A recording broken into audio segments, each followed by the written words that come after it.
This is Heavy Conversation with Bruce and Jody, a podcast where we talk about being a big guy in today's world. I'm Bruce. And I'm Jody. Here we go. Here we go. All right, here we go. All right, here we go. What's up, Bruce? Hello, Jody. How are you? I'm doing well. Where are you? You sound a little far off, distant land there. Yeah, I sound a little different today because I am driving from Portland to California, to Sacramento to see a friend. And Okay. it just so happened to coincide with the day and time that we normally record Heavy Conversation. So, Yes. yeah. So we're doing this as I drive.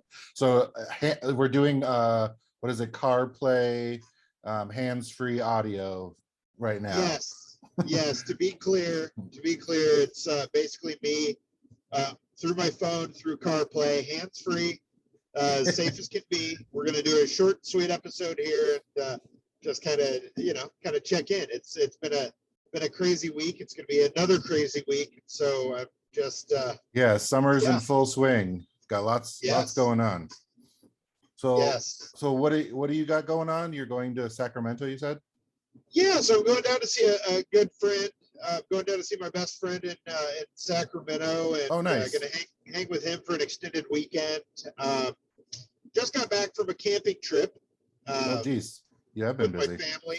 Yeah, we went out for a couple days, and we camped.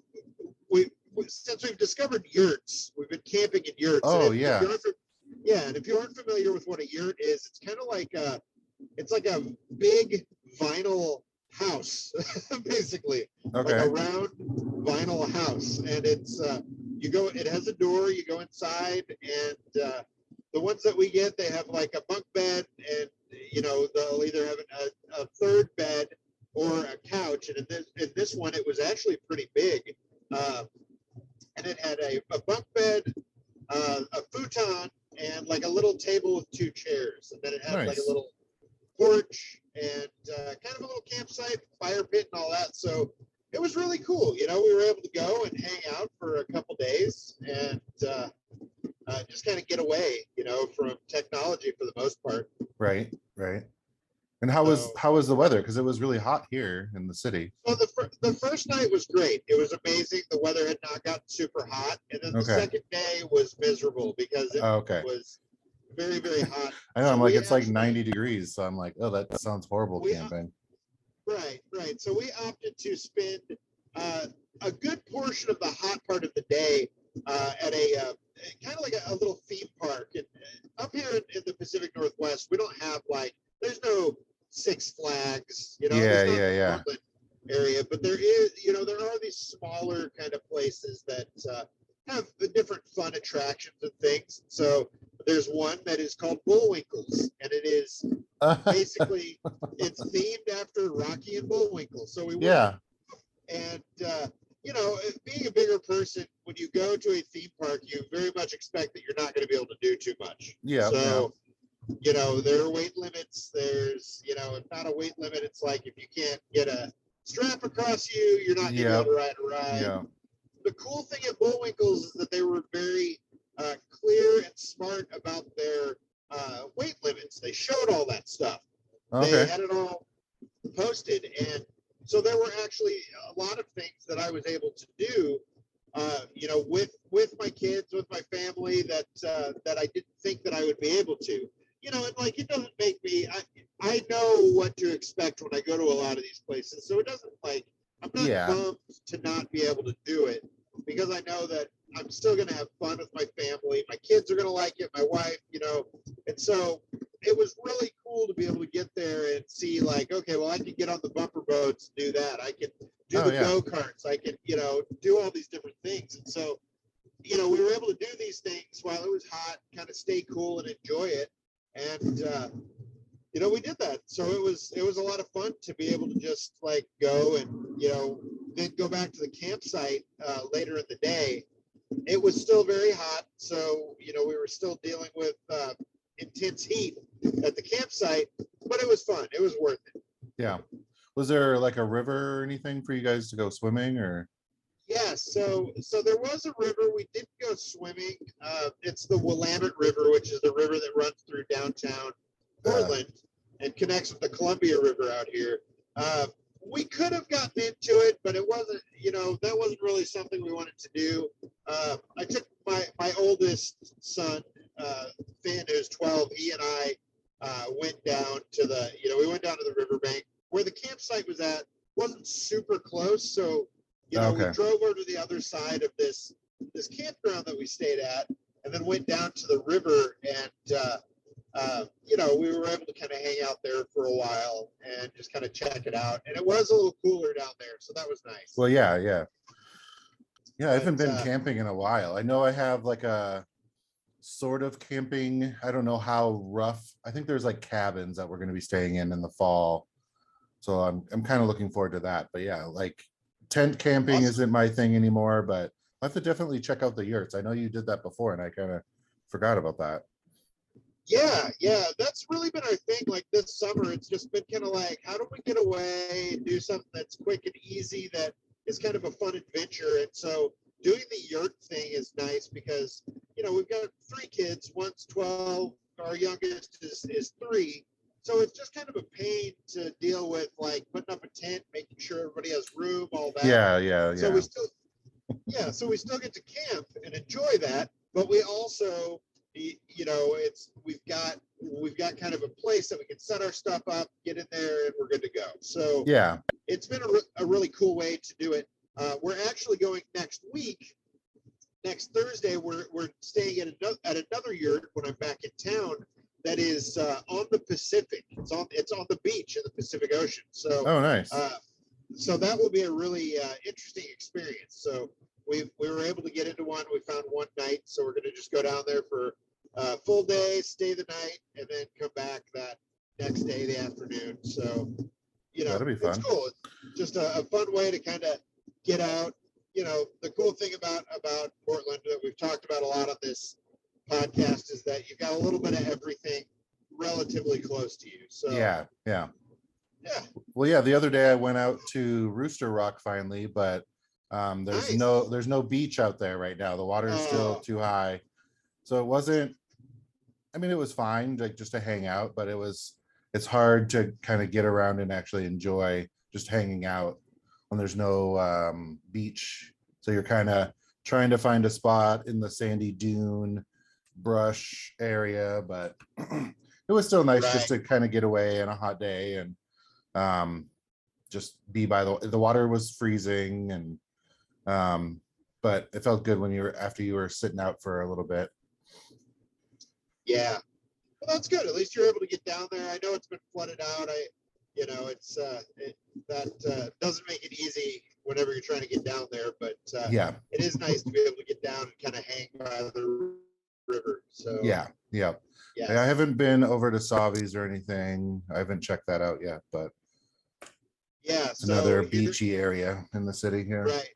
Right. So yeah, here in Portland, we've got a couple different rivers and a lot of like beach access, and there are a couple nude beaches, and one is Rooster Rock, and the other one is it's Collins Beach on Savi Island, which is this little island that's kind of where the Columbia River and the Willamette meet. And so it's nice to be able to get away, shirt your clothing and tan your bits. Yes. If you so choose to take all your clothes off, you can, but yeah. But you don't have to. Yeah, you don't have to. Yeah. It's just a nice beachy area to go hang out. So excuse me. Yeah, it's just been hot and summery here, which is kind of nice, but I'm definitely glad summer's here, but it could cool down a little bit for me. I know. It's so funny. It feels hot even when it gets to it was like 80 degrees at the campground the first day. And I was just thinking, man, it's hot. Then I remember thinking, if I lived in the Midwest, this would be like perfect. Yeah. 80 degrees would be amazing. So yeah, we've been pretty lucky. I'm okay with. Yes. So, one other thing I wanted to throw out that if you're looking for a show to watch, there's a show on FX or Hulu if you have that. It's called I think it's called The Bear. Oh, It's that either called restaurant one? Yes, Yeah. it's either called Bear or The Bear. Since I am driving, I can't. Yeah, I think it's The Bear. Okay, yeah, The Bear. It is phenomenal. I would say it's my favorite show this year. Oh, nice. Yes, I've had it's a eight couple people talk episodes. about it. I should check it out. Yeah, it's 8 episodes. There are the people on the show. They're the two like main characters that that are cousins. One you'll recognize if you've seen Shameless. I think he's the oldest brother on Shameless, and then there is the other guy was on Girls, um, and I can't remember either of their names right now. But the one who is from Girls, his first name is I think Evan, Ebon. Oh, yeah. Yeah, and it's great. It's the basic idea of the show is that it's about this brother who is a chef. Uh, he comes back to Chicago after being a very successful chef at some of the best restaurants in the world.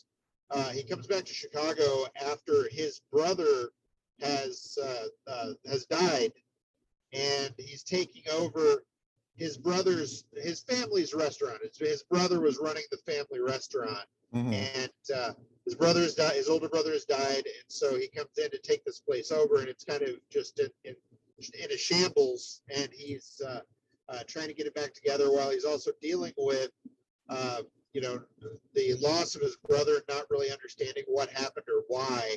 And they do such a great job of like, if you've ever read any like Anthony Bourdain's Kitchen Confidential stuff, it's whatever his book was that was kind of about Yeah. the behind the scenes of being in a kitchen. They do a great job of showing like what the craziness of what a kitchen can be like without making it like cool.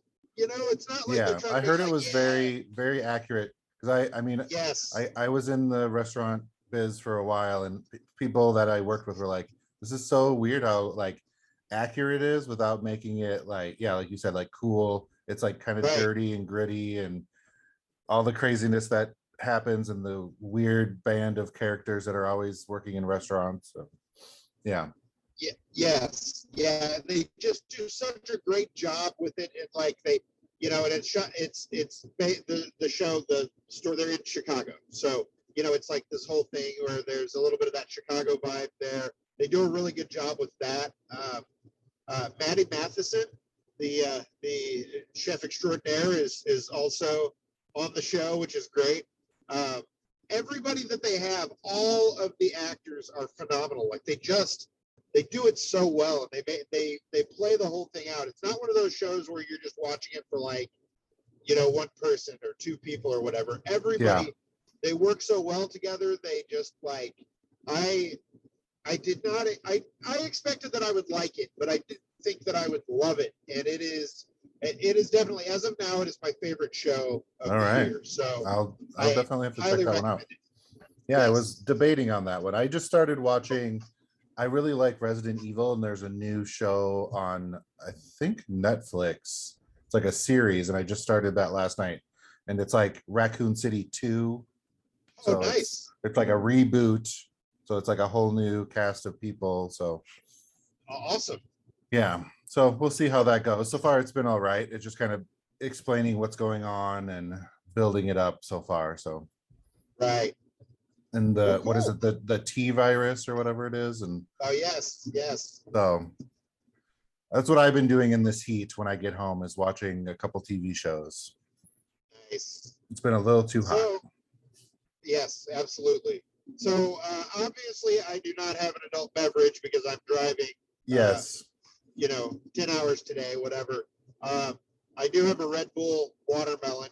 So watermelon. Ooh. I think it's the first and probably the last time that I would drink this. So I didn't know they had a watermelon one.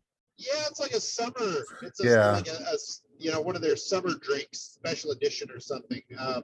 It is. It's very much like a watermelon candy. Okay. Very Well, I'm sure. sweet. Yeah, Red Bull. Yeah. So I've got 3 different Red Bulls that I just, we just kind of picked up just in case, and I've got a whole bunch of water bottles. So I'm, very prepared for Nice. to stay hydrated on my trip. So Do you have a go-to road trip snack that you get? I generally don't. I don't do a ton of snacks when I'm driving. I'll just kind of stop at places along the way and either hit fast food, or if I see something cool and interesting that's along the way, then I'll make a point to stop and go there. But this was kind of a sort of a last minute excursion, so I didn't really have a lot of time to plan things out and think through a lot of that. Yeah. I think I said a couple weeks ago that I was really kind of, I had a hankering for a road trip. Like I was ready to get out and drive somewhere. And so it's like the cosmos heard me and said, drive. I'm excited to be out, to be driving. I mean, right now I'm in like Southern Oregon. So, by the time this comes out, I'll be back home in Oregon again. But it's fun to just get out. I'm excited to get out. I always do that thing that, the day before you're going to do anything, it feels like it's such a pain in the ass where you're just like, oh, I got to go do something. I can't just stay in my comfortable home, hidden away, And so I'm really pushing against that, because it's like these 2 or 3 weeks now are like kind of nonstop for me. There's a lot of stuff going on, a lot of travel, and then a lot of things happening like in town where I'm meeting with friends or seeing people or going to different events. And, I haven't done that since before the pandemic. And so there's that thing in my head that is like, I don't want to do this. I want to stay home. And so I'm pushing against that. And I stopped and I thought a few days ago, I was like, this is what you've wanted. This is the thing that you've been telling yourself that you want for so long. That this is it. So embrace it, go with it. It's not going to be bad. It's what you wanted. Try it, see how it goes, be open to it. So I'm doing it. I'm just going to go with it, have the adventures, have the experiences, because man, life is short and it's easy to just kind of stay complacent, I guess, and do the things that you always do. But if you have opportunities to branch out and try and work a little bit towards something, or to do things that you don't normally do, it's worth a try. You got to push yourself just a little bit. Yes, I got to do that too. So Yep.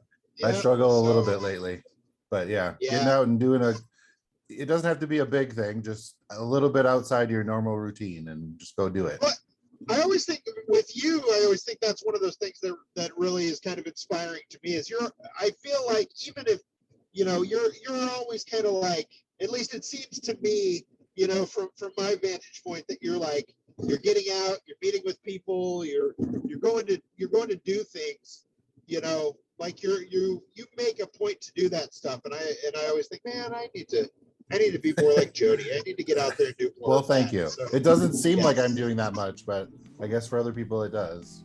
Yeah, it always seems like that. It's always funny how other people kind of see, Right? Yeah.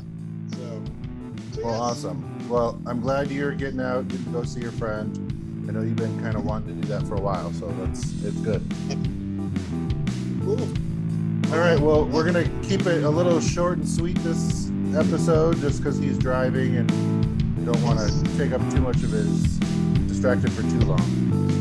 That's right. Well, cool. Right. Well, yeah, we'll do it again next week. All right. Thanks, Bruce. Thanks, Jody. Bye, everyone. Bye-bye.